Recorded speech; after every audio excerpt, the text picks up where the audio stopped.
우리 이 시간에 오신 여러분들 위해 특별한 하나님의 위로, 하나님의 축복이 함께하기를 주님의 이름으로 축원합니다. 우리 앞뒤 좌우에 있는 분들 따뜻한 사랑의 마음으로 인사를 나눕니다. 주님의 이름으로 사랑하고 축복합니다.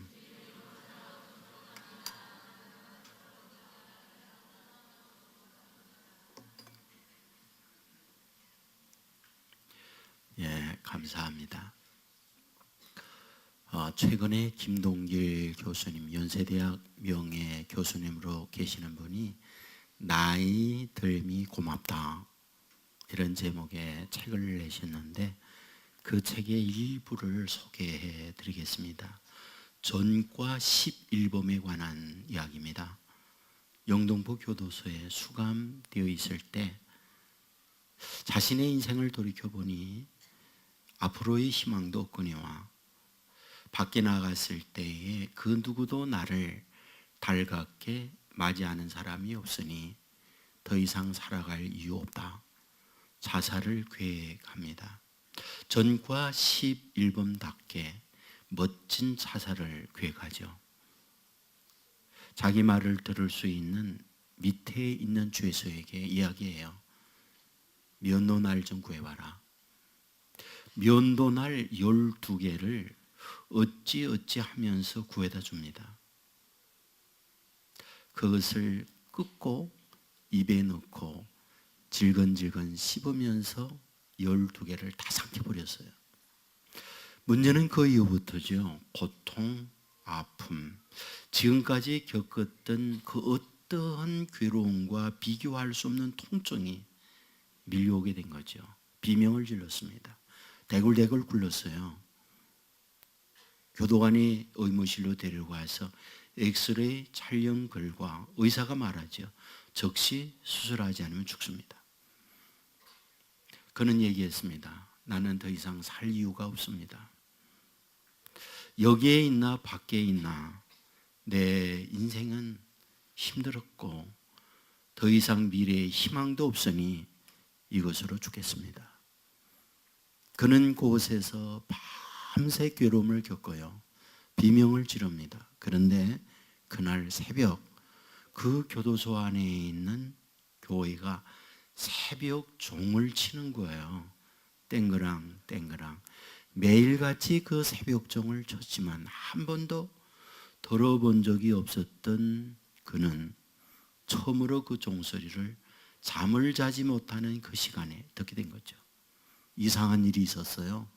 종소리를 듣는 순간에 신비한 위로부터 어떤 뭔가 내려오면서 자기의 마음에 평안을 가져다 주는 거죠.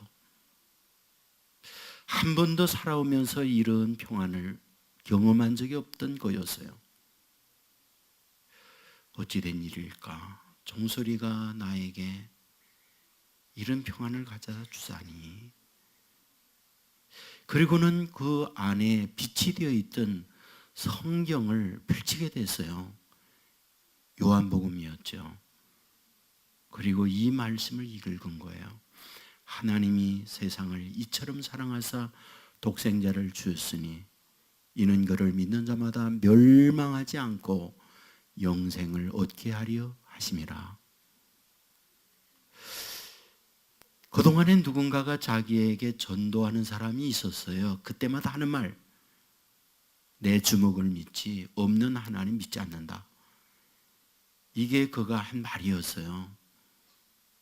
그런데 새벽에 종소리와 함께 성경을 읽으면서 하나님이 이처럼 사랑하사 독생자를 주셨으니 여기에 그 사랑이라고 하는 말에 마음이 뭔가 오는 느낌을 받았어요. 왜? 자기는 지금까지 태어나서 여기까지 오면서 그 누구도 나를 사랑한다라는 생각을 가져본 적이 없어요. 못난 나를 누가 좋아해? 전과 11범인 나를 누가 좋아해? 나는 그 누구도 사랑하는 사람이 없고 사랑받을 만한 게 아무도 없어. 이것이 그가 살아왔던 자기의 인생이었어요. 그런데 그날 그 말씀을 읽으면서 나를 사랑하다니 라는 생각을 갖게 된 거죠. 그는 그곳에서 나도 믿어야 되겠다는 생각을 가졌어요. 놀라운 일이 벌어졌죠. 그 면허날 뒤로 다 나갔어요. 그리고 살았어요. 놀라운 사실은 그 이후에 나를 사랑하는 사람이 있다니 라는 생각으로 희망을 갖고 새롭게 형기를 살아요. 저는 오늘 여러분들과 함께 이 부분을 다루려고 하는 거죠. 오늘 우리가 이 말씀을 읽은 거잖아요. 저는 여기에서 이렇게 묻고 싶어요. 누가 누구에게 언제 이 말씀을 하신 거지? 예수님께서 니고데모에게 하신 말씀이에요. 언제? 밤에 찾아왔던 니고데모에게. 저는 이렇게 물은 거죠. 왜 베드로에게 이 말씀을 하지 않고 니고데모일까? 그리고 어떤 질병으로 난치병으로 고통하던 이들이 치유를 받고 난 이후에 이 말씀을 하지 않고 왜 니고데모에게 이 말씀을 하는 걸까? 라고 하는 생각을 해본 거예요. 여러분에게 계속해서 니고데모에 대한 말씀을 드렸잖아요. 니고데모, 어떤 사람? 바리새인, 어떤 사람? 산헤드린 공회원, 어떤 사람? 부자, 어떤 사람? 이스라엘의 선생으로 지성적 인물을 가지고 있는 사람, 그리고 좋은 집안의 아들로 태어난 사람, 소위 금수저여 성공한 인물로 살아온 사람이 니고데모라는 거죠. 그런데 그가 밤에 찾아왔다.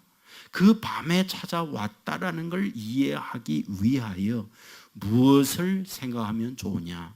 니고데모를 소개할 때에 니고데모는 이런 사람이라고 첫 번째 다루고 있는 말씀이 있죠. 그게 3장 1절에 보면 그런데 바리새인 중에 니고데모라 하는 사람이라고 하잖아요. 니고데모 그러면 누구? 바리새인이라는 말씀이에요. 바리새인이 뭔가요? 여러분에게 설명드렸죠. 구별된 무리 구별된 사람이라는 뜻이 바리새라는 말이라고요. 다니엘로부터 시작되면서 세상과 다른 이들과 구별된 삶을 살아가는 무리, 이것이 바리새인이라고 말씀을 드렸어요. 이 말은 사람들과 구별되어 멋진 삶을 산다는 말도 되지만은 또 다르게 표현하면 나는 너희들과 격이 달라, 급이 달라.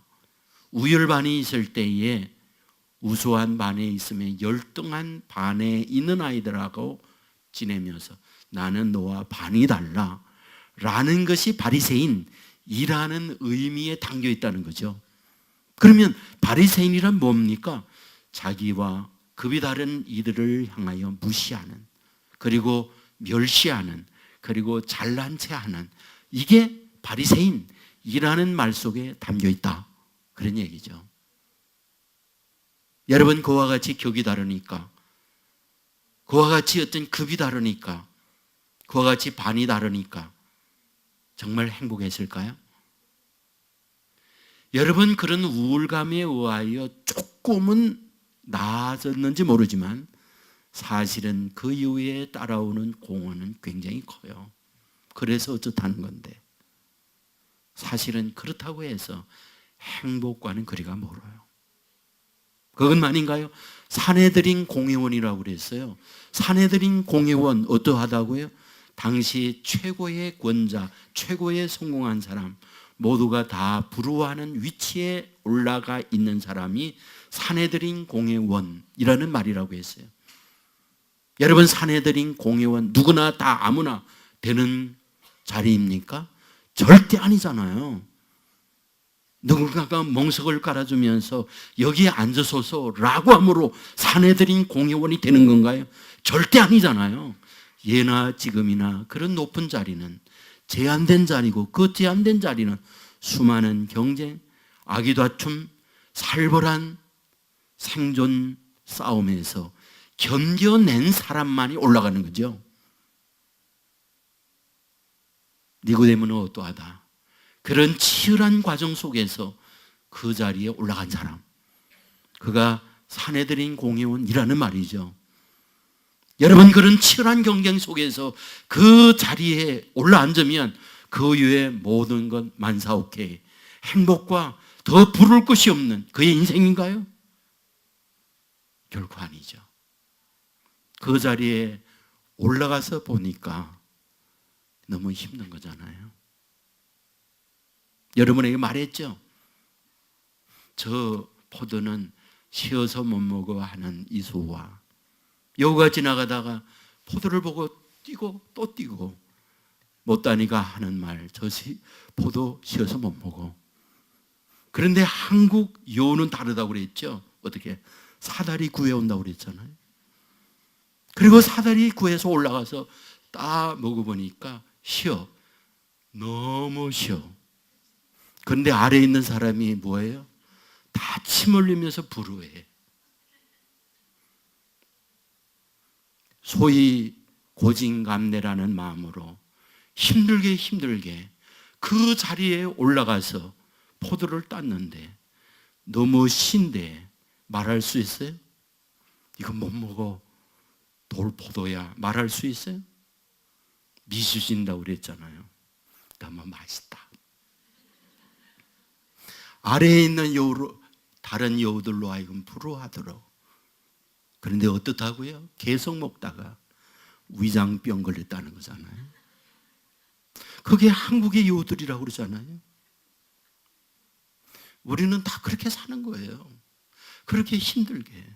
산헤드린 공회원 다 부러워하잖아요. 그런데 실상 자기는 어떠한 거예요? 너무 힘든 거예요. 왜 밤에 찾아와요? 밤에 왜 찾아옵니까? 너무 힘드니까. 예수님은 그런 니고데모를 누구보다 알고 있는 거잖아요. 그 얘기하는 겁니다. 너 힘들구나. 그리고 얘기합니다. 하나님이 세상을 이처럼 사랑하사 독생자를 주셨으니 이는 저를 믿는 자마다 멸망하지 않고 영생을 얻게 하려 하심이라. 이 말씀을 하시는 거예요. 우리는 이 말씀을 이해하는 데 있어서 용어 이해를 조금 하는 게 좋아요. 먼저 독생자. 그러면 독생자라고 하는 단어 이해란 뭡니까? 여러 결혼한 커플들 가운데 자녀를 낳지 못하다가 어쩌다가 한 아들을 낳은 독자, 독생자. 단어의 뜻은 그렇잖아요. 사실은 그건 아닙니다. 많은 가정들 속에서 이 집의 독자야, 그래서 독생자야 라는 의미는 아니에요. 이 말은 유일무이한 가치로서의 아들이라는 뜻이에요. 그러니까 이 집의 아들, 저 집의 아들 독자이니까 이 독자와 저 독자 가치가 같은 이런 의미는 아니라는 거예요. 온 우주의 합을 다 한다 한들 여기에 있는 유일무이한 이 아들과 그 어떤 것과 비교가 되거나 바꿀 수 없는 어마어마한 세상의 어떤 산술적 가치로 평가 내릴 수 없는 가치, 이게 독생자 이런 뜻이에요. 그러니까 우주에 있는 모든 것, 거기에 있는 자산이라든지 생명이라든지 모든 합을 한다 할지라도 여기에 있는 독생자 하나와는 바꿀 수 없는 최고의 가치, 그게 독생자라는 말이에요. 그런데 그 독생자를 누구에게? 세상에게 주었다고 해요. 세상에게 주었다. 세상이 무엇입니까? 우리는 세상 그러면 단어의 뜻, 얼서, 어떤 이 지구 땅덩어리 이런 이해를 할 수 있잖아요. 그러나 여기서 말하는 세상이라는 말은 그걸 뜻하진 않아요. 물론 그것도 포함할 수 있지만 아담으로부터 수많은 인류, 지금에 살고 있는 저와 여러분 앞으로 살아가야 할 어마어마한 인류의 토탈을 세상이라고 해요. 그 세상을 사랑해요. 그런데 여기서 나오는 사랑이라고 할 때 일반적으로 사랑 그러면 어떤가요? 보통의 사랑이란 에로스를 얘기해요. 남녀간의 사랑이잖아요. 그런데 이 단어는 아가페라는 단어를 쓰고 있습니다. 아가페 단어 그러면 신적 사랑, 하나님의 사랑이라는 걸 잘 알아요. 그런데 이 단어의 이해를 위해서는 에로스의 의미를 아는 게 더 중요해요. 에로스는 남녀의 이성적 사랑을 뜻하지만 사실은 그보다는 때문에 사랑이라는 말이 더 중요해요. 때문에 사랑. 무슨 말입니까? 예쁘니까, 남성다우니까, 좋은 집안이니까, 좋은 직업을 가지고 돈이 많으니까, 마음에 고니까, 어쩐지 내 마음에 끌리니까, 이런 거를 다 토탈해서 에로스라고 그래요. 그런데 그 반면에 아가페라는 게 뭘까요? 쉽게 설명을 드리면 그러함에도 불구하고라는 말이에요. 속상한 일이 있음에도 불구하고, 화나는 일이 있음에도 불구하고, 실망스러운 일이 있음에도 불구하고, 배신을 당한 일이 있음에도 불구하고 하는 그 사랑을 뭐라고 그러냐? 아가페라고 그래요. 근데 이 아가페, 이 사랑을 세상에게 한다. 세상. 그 세상이라고 하는 게 어떠냐? 바로 사랑받을 만한 대상이 되지 못한다. 이런 말이에요. 말했죠. 예수라는 것은 때문에 사랑이라고. 그러나 아가페라는 것은 그러함에도 불구하고의 사랑이라고 해요. 성경은 말해요. 모든 사람이 죄를 범하였음에 하나님의 영광에 이르지 못한다. 모든 사람이 죄인이래요. 단순한 단어의 뜻이 죄인이지만 그 죄라고 하는 내면 안에는 어마어마한 악취, 어마어마한 추함, 어마어마한 다시 보고 싶지 아니하는 수치들이 그 안에 내포되어 있는 걸 뜻해요. 제가 이 설명을 할 때마다 제가 어릴 때 시골에서 돼지 사육을 할 때에 그 뚠물통, 찌끄기 음식 구중물통 있잖아요. 그거에 대한 얘기를 제가 가끔 해요. 제가 이제 그 돼지 우리 있고 여기에 드럼통 반 잘린 게 있고 거기에 음식 찌꺼기를 다 모아요. 생선, 뼈다귀, 할 것 없이 밥 뭐 이런 걸 다 모아요. 그걸 휘 저어가지고 붓고 그 다음에 겨우 한 바가지 부으면 돼지의 식사가 되는 거죠. 자, 그런데 그 통에 있는 구중물통을 휘어절 때마다 느끼는 게 있어요. 쉽게 말하면 여러분도 음식물 찌꺼기 모으잖아요. 악취나잖아요. 보고 싶지 않잖아요.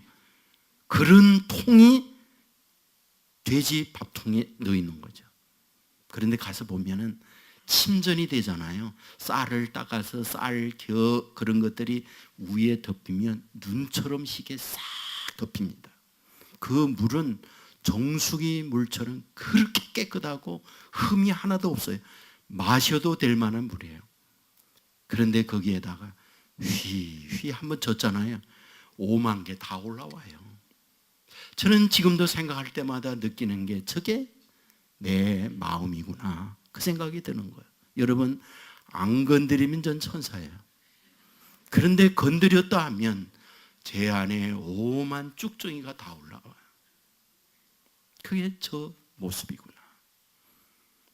가다가 툭툭 쳐봐요. 건드려봐요. 다 올라오는 거예요. 저는 생각하는 거지요. 인생이란 50보 100보야. 도토리 키재기야. 다 거기서 그 길을 사는 것이 인생이야. 무슨 뜻입니까? 어디를 봐도 좋아할 만한 구석이 없는 거죠.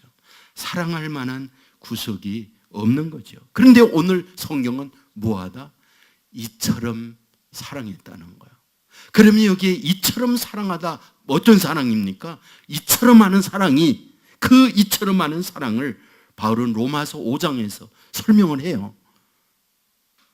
로마서 5장 6절에 보면 우리가 아직 연약할 때의 기약대로 그리스도께서 경건하지 않은 자를 위하여 죽으셨도다. 예수님이 사랑한 내용이에요. 로마서 5장 8절에 우리가 아직 죄인이었을 때 그리스도께서 우리를 위하여 죽으심으로 하나님께서 우리에 대한 자기의 사랑을 확정하셨느니라.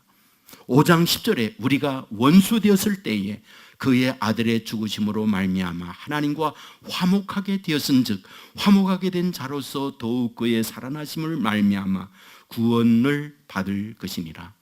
세 구절인데 세 구절은 같아요. 표현만 달라요. 여기서 말하는 아직 연약할 때, 아직 죄인일 때, 아직 원수 되었을 때 무슨 뜻입니까? 그러니까 예수님께서 사랑의 표시로 십자가에 돌아가셨는데 그 사랑으로 돌아간 십자가에 죽으신 죽으심은 독생자예요. 세상의 어떤 것과도 비교할 수 없는 어마어마한 최고의 가치, 유일무이한 어마어마한 존귀한 그분이 예수님이에요. 그 예수님이 십자가상에 돌아가세요. 왜? 사랑의 대가로, 사랑의 표시로 자기의 생명을 내어주었다. 그 십자가예요. 그런데 사랑해야 할 그 대상이 누구냐? 여기서 얘기하는 거예요. 아직 연약할 때, 아직 죄인일 때, 아직 원수였을 때 그들을 위하여 어마어마한 존귀한 가치이신 주님께서 자신의 생명을 내어주고 있다. 이것을 말씀하는 게 이처럼 사랑하다는 말이라는 거예요. 대신종국이에요. 여러분, 될 만한 분들에게 대학 교수 그리고 기업의 여러 총수들이 끈을 대고 있다라는 기사가 실렸어요. 여러분, 누구를 따라갑니까? 조건이 있는 거예요. 권세를 잡았을 때에 도움을 얻을 수 있고 자리 한 자리 할 수 있겠다라는 사람들에게 구름대처럼 모여드는 게 인생이에요. 그런데 오늘 성경에서 아직 연약하다 무슨 뜻이에요? 허물이 많고 부족하여 사랑할 만한 게 없다. 어리석기 때문에 냄새나기 때문에 그 사람과 가까이 할 수 없다 이 말이에요. 죄인 되었다. 죄인이라는 말이 무슨 말이에요? 극악한 판결의 죄인이라고 내렸으면 나는 그 사람하고 전혀 관계없다. 연을 끊는 게 인생이에요. 아직 원수 되었다. 원수가 뭡니까? 사랑할 만한 대상이 아닙니다. 두 손 모아 빌기를 심리도 못 가서 발병나고 저의 자손과 하는 일 다 망하게 해주십시오 할 대상이 원수예요. 그런데 오늘 성경은 뭐라고요? 그런 이들을 위하여 그들이 가능성이 있고 그들이 지금 뭔가 노력을 통하여 변화된 뭔가 있기 때문에 그들을 위해서 그래도 할 만한 가치가 있으라고 해서 그들을 위한 자기의 생명을 십자가에 주는 게 아니다라는 거예요. 아직 연약해요. 아직 원수요. 아직 죄인이에요. 그런데 그런 아무런 조건이 없는데 십자가상에서 독생자, 세상의 모든 우주의 모든 합보다 더 존귀한 주님이 십자가상에서 자기의 생명을 주면서 아직 죄인을 사는 거예요. 아직 원수를 사는 거예요. 아직 연약한 일을 사는 거예요. 이게 이처럼 사랑하다라고 말씀하고 있는 거예요. 하나님이 세상을 이처럼 사랑하사 독생자를 주었으니 여기에는 상상할 수 없는 어마어마한 것이 여기에 있는 거죠. 우리는 이 사랑을 받은 걸 얘기하는 거죠. 우리는 이 어마어마한 사랑을 예수를 믿었다는 말은 받았다는 증거라는 사실 믿으시기를 주의 이름으로 축원합니다. 우리는 아낌없이 주는 나무에 대한 동화 알지요? 동네에 큰 나무가 있었는데 소년이 늘 나무에 와서 놀죠. 더운 여름에는 시원한 그늘 밑에서, 가을에는 거기에 그네를 메고 타고, 때로는 놀이를 위해서는 나무에 올라가 놀기도 하고. 이 소년은 커서 청년이 됐죠. 돈이 필요해요. 얘기해요. 돈이 필요하다 나무야. 나무는 말합니다. 내 열매를 따서 팔아 돈을 쓰려면 열매를 다 줍니다. 결혼을 해요. 나무에게 와서 말하죠. 집이 없어 나무야. 그러면 내 가지와 모든 나무를 잘라 집을 지크라. 가지는 모두 잘려 나가고 몸뚱아리 하나 남죠. 중년이 되어졌죠. 그는 와서 나무에게 말하죠. 여행을 하고 싶은데 배를 타야 되잖아. 배가 필요해. 그러면 밑둥을 베어. 그리고는 배를 만들어 타고 갔다 오렴. 그는 그 배를 타고 여행을 하잖아요. 그리고 그런 가운데에 나이가 들었어요. 머리는 이고 허리는 구부러지고 다시 고향으로 돌아왔을 때 그의 인생은 지쳤어요. 하는 일 되는 일이 없었고 관계 속에서 아파하고 여행을 했지만 그 여행은 너무 눈물 나는 시간들이었어요. 지쳐온 그를 보면서 밑둥만 남겨있는 나무는 말하죠. 이리로 오려무나. 그리고 마지막 남아있는 이 밑둥 둥치에 걸터 앉아서 쉬려무나. 이것이 아낌없이 주는 나무의 이야기였던 거죠. 이 저자는 뭘 얘기하려고 하는 걸까? 주님께서 우리를 위해서 아낌없이 모든 걸 준다는 이런 말이었구나. 여러분, 우리는 어릴 때 소꿉장난하면서 모래집을 짓고 두꾸바 헌집 죽게 새집 따오 했던 기억이 있어요? 우리는 그런 거 하잖아요. 그런데 그 말의 유래 아세요? 이 두꺼비는 옴두꺼비랍니다. 옴두꺼비가 뭐냐? 두꺼비가 부드럽지 않고 사람의 온 피부뽕이 오르면 피부가 볼록볼록 올라오잖아요. 그래서 두꺼비의 피부가 볼록볼록 튀어나왔기 때문에 옴붙었다. 그래서 옴두꺼비라고 한답니다. 그런데 이 옴두꺼비에 있어서 가장 적수가 있어요. 그게 독사입니다. 이 독사와 이 두꺼비 사이는 천적이에요. 물렸다 하면 독에 의해 죽으니까. 그런데 이 독사는 이 옴두꺼비를 너무 좋아해요. 그러니까 늘 도망을 다니죠. 그런데 상황이 바뀔 때가 있대요. 언제? 이 두꺼비의 알을 베고 있을 때. 알을 베면 이 두꺼비가 독사를 찾아간다는 거예요. 그리고는 독사하고 시비 붙고 독사에게 독이 올라서 독사의 밥이 스스로 된대요. 그런데 놀라운 사실은 그 이후에요. 그 이후에 어떤 일이 벌어졌냐?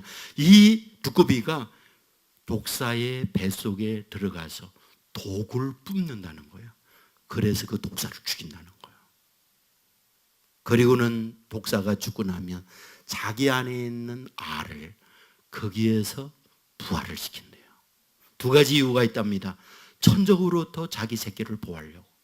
두 번째로는 이 독사의 살을 먹으면서 이 새끼들로 하여금 그 안에서 성장하게 하는 거예요. 그리하여 스스로가 자기 몸을 독사의 밥으로 주는 거예요. 저는 그 이야기를 보면서 이건 역시 주님의 모습과도 같은구나. 그런 생각이 드는 거예요. 우리는 조창희님의 가시고기 이야기 잘 알아요. 가시고기 뭡니까? 그 고기가 알을 부화하고 나서는 자기 몸, 살을 새끼들한테 다 주어 자기는 그렇게 죽고 새끼를 살린다는 고기를 가시고기라고 말하잖아요. 여기에 등장하는 인물이 있어요. 정호연이라고 하는 사람이었죠. 결혼합니다. 아이를 낳았어요. 이름을 다음이라고 짓죠. 사람답게 살아가라. 인간다우게 살아가라. 그렇게 다음이라고 져요. 다음이가 어느 정도 컸을 때에 이 여인이 남편 재미없다고 남편 차버려요. 그리고 대학 교수, 스승이 좋다고 하면서 프랑스에 있는 스승이로 가버리죠. 혼자서 아들 다음이를 키웁니다. 그런데 어느 날 몸이 이상이 있어서 병원에 갔더니 백혈병이라고 하는 진단을 받죠. 문제는 돈이 없는 거죠. 있던 집 하나를 팔아서 아이를 치료하는 데에 아이 병이 낫지 않아요. 의사가 얘기해요. 마지막 한 길이 있다고. 그것은 다름이 아니라 이 아이의 유전, 이것을 항암 투자해도 되지 않는 이 아이를 위해서 골수 이식을 하면 마지막 희망이라고.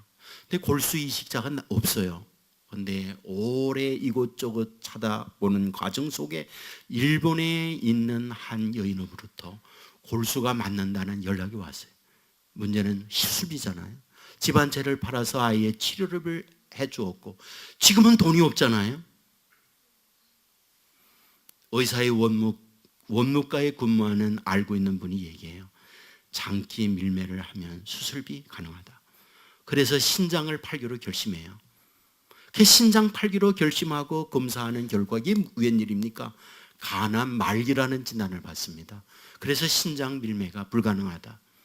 그런데 마지막 한 가지 제안을 해요. 눈 각막을 팔면 된다. 눈알을 빼서 팔면 수술비 가능하다. 그런 결정을 하고 자기의 눈을 빼서 아이의 치료비로 냅니다. 이제 자기의 병세는 악화가 되니까 더 이상 어렵다고 생각하고 프랑스에 가 있는 이혼한 자기 아내에게, 아이의 엄마에게 연락해요. 이 아이를 당신이 맡아줘야겠다. 더 이상 나에게는 능력이 없다. 그는 프랑스에서 와서 이 옛 남편, 전 남편을 보고 온갖 모진 욕을 다 퍼붓죠. 아이 하나 건사 못하여 아이의 병을 들게 하고 이 지경이 되게 하느냐고. 그 아이를 데리고 비행기를 타고 프랑스로 가버려요. 이 아버지는 옛 교정 뒷산에 올라가 걷다가 쓰러져서 죽음을 맞이함으로 이 소설은 끝을 내죠. 이분은 독실한 크리스찬이었어요.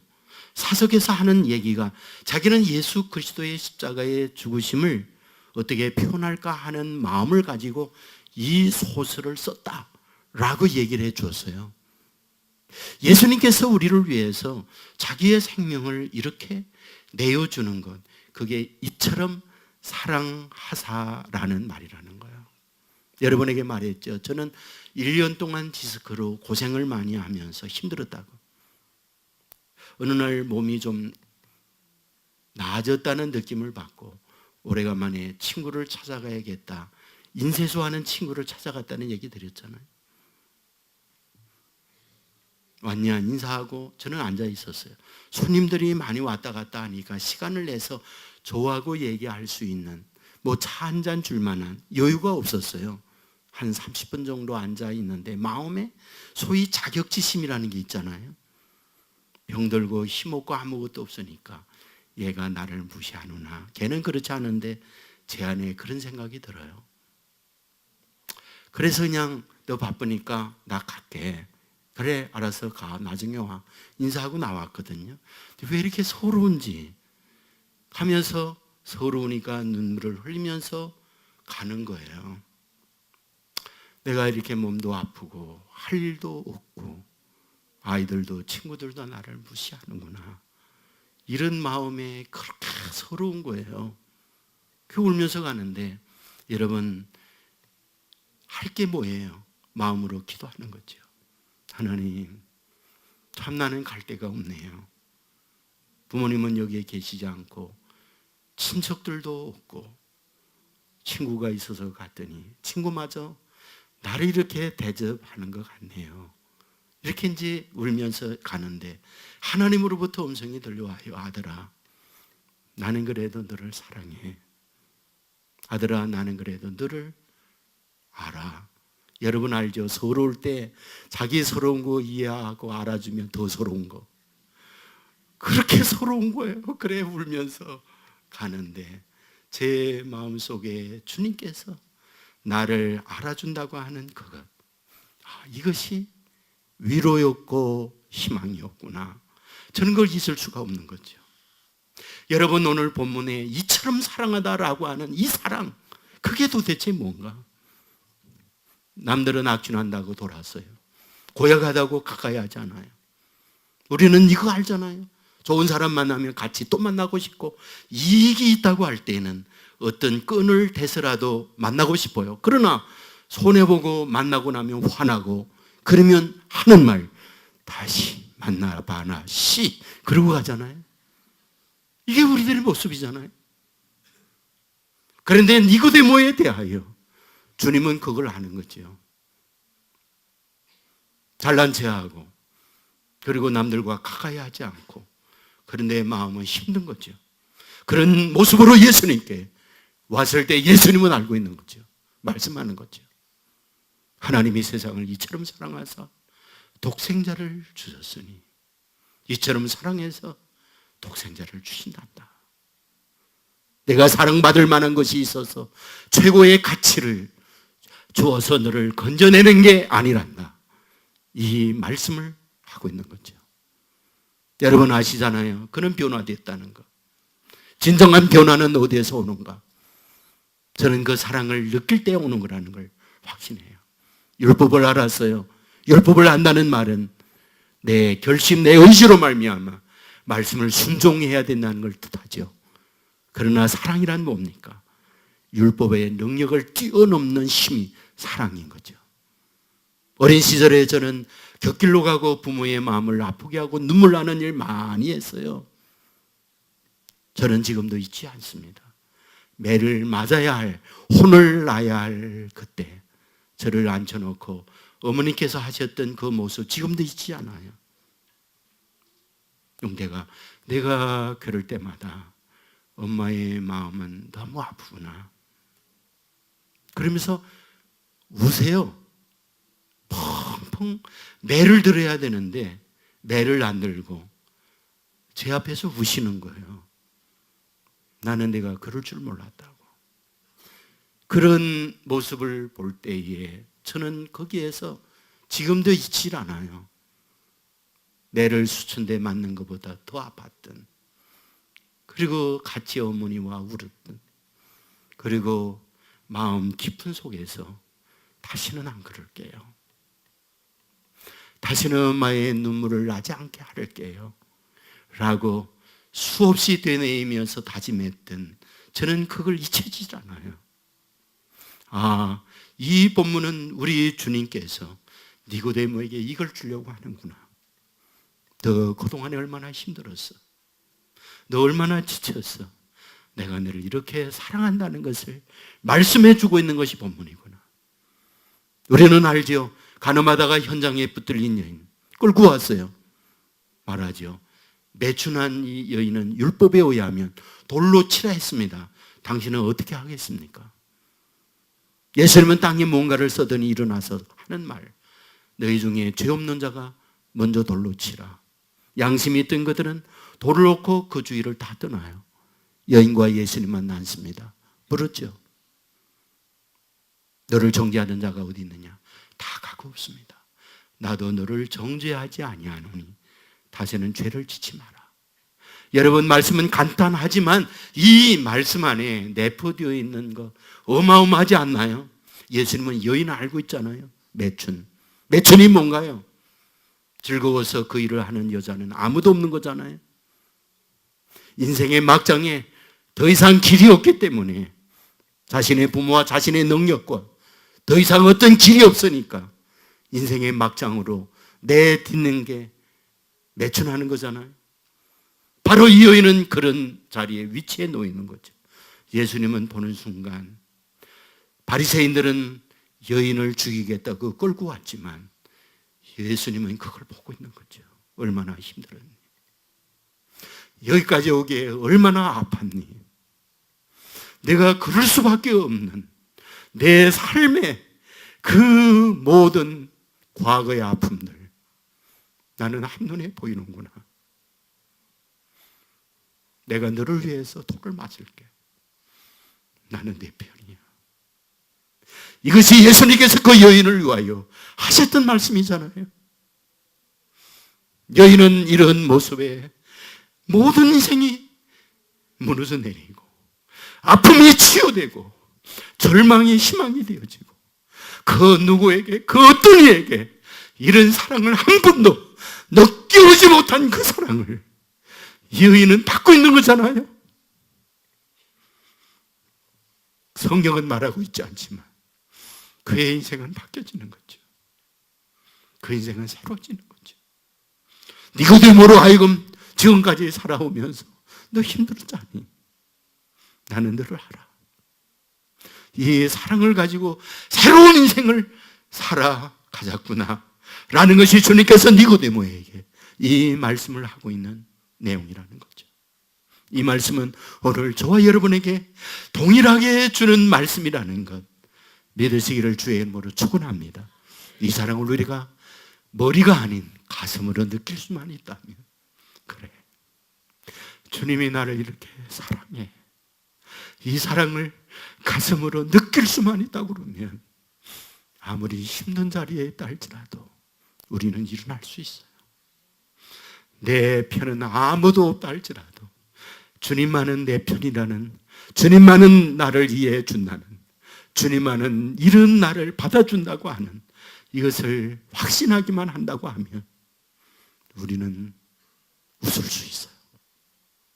이런 깊은 사랑의 은혜를 우리가 이어받고 살아가면서 길을 가든지 주님 이 사랑하는 걸 저는 믿어요.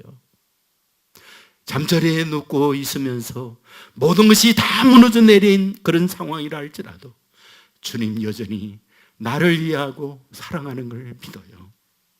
이런 고백을 한다고 한다면 어렵고 힘든 세상이라 할지라도 힘있게 미래를 복되게 앞을 향하여 나가는 저와 여러분이 될 줄 믿습니다. 이 은혜, 이 축복이 저와 여러분 가운데 넘쳐나기를 주님의 이름으로 축원합니다. 모두 자리에 일어나게.